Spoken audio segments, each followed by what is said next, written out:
தேசிய ஜனநாயக கூட்டணியில் விஜய் இணைகிறாரா அப்படிங்கிற கேள்வி வருகிறது. விஜய் இணைந்தால், ஒருவேளை தேசிய ஜனநாயக கூட்டணியில் விஜய் இணைந்தால் யாருக்கு லாபம் யாருக்கு நட்டம் அப்படின்னு கேட்டீங்கன்னா, அவர் இணைவதால் பாஜகவிற்கு லாபம், அஇஅதிமுகவிற்கு பெருத்த நட்டம். எப்படி அப்படின்னு கேட்டீங்கன்னா, தேசிய ஜனநாயக கூட்டணியில் விஜயை இணைப்பதற்கு பாஜக பிரம்ம பிரயத்தனம் செய்கிறது. காரணம் பாஜகவினுடைய கணக்கு. என்ன கணக்கு நான் சொல்றேன்.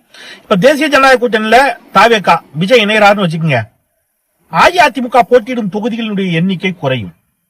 பாஜக கிட்டத்தட்ட 29 சீட்ல போட்டியிட போதுங்க. அதே மாதிரி பாட்டாளி மக்கள் கட்சி 20 சீட்டுக்கு மேல போட்டிடுறாங்க. அப்ப நீங்க இதெல்லாம் கூட்டிக்கிட்டே வாங்க. இப்போ அப்புறம் டிடிவி தினகரன் உள்ளிட்டவர்கள், இப்போ இந்த கணக்குக்கே பாஜக, பாமக, டிடிவி தினகரன், இன்ன பிறர் இவங்களுக்கு எல்லாம் சேர்த்து 50 சீட்ல இருந்து 70 சீட் வரைக்கும் போயிடுதுங்க. சரிங்களா? இப்ப தாவேகா உள்ள வருதுன்னு வைங்க, குறையாம 50 சீட்டுக்கு மேலேயாவது உங்களுக்கு கொடுக்கணும். கண்டிப்பா 50ல இருந்து 70 சீட் வரைக்காவது வாங்காம தாவேகா இந்த கூட்டணிக்குள் வருவதற்கு சம்மதிக்கவே செய்யாது. அப்போ 50 சீட்டுக்கு மேல 70 சீட் வரைக்கும் தாவேகாவிற்கு அதிமுக ஒதுக்குகிறது என்று சொன்னால், அஇஅதிமுக போட்டியிடும் தொகுதிகளினுடைய எண்ணிக்கை பெருமளவு குறையும்.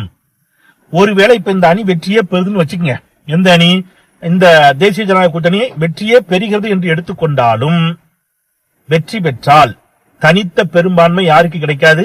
அஇஅதிமுகவிற்கு கிடைக்காது. அப்ப தனித்த பெரும்பான்மை இல்லை என்று சொன்னாலே கூட்டணி ஆட்சியை நோக்கி அது நகரும். பாஜகவின் திட்டம் இதுதான். அப்ப கூட்டணி ஆட்சி அப்படின்னு பாஜக சொல்றாங்களே, அதை நோக்கி நகர்த்திடுவாங்க. கூட்டணி ஆட்சி என்று சொன்னாலே பாஜகவின் ஆட்சிதான் அது.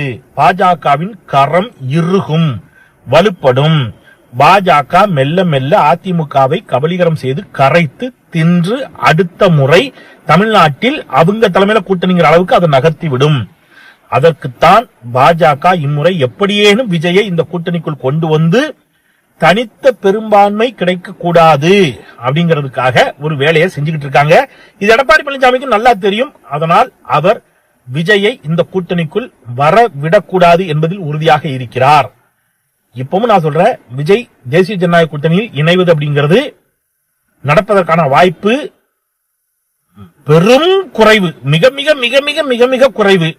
0.0001%. ஒருவேளை அது சாத்தியமாகலாம். அது சாத்தியமானால் எடப்பாடி பழனிசாமி முற்று முழுவதுமாக பாஜகவிற்கு அடிபணிந்து விட்டார். பாஜகவின் மிரட்டலுக்கு விஜயும் படிந்து விட்டார், எடப்பாடி பழனிசாமியும் படிந்து விட்டார் என்பதுதான் அதன் பொருள்.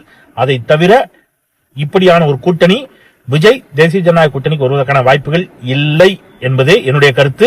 காரணம், எடப்பாடி பழனிசாமி அதை விரும்பவில்லை. நன்றி.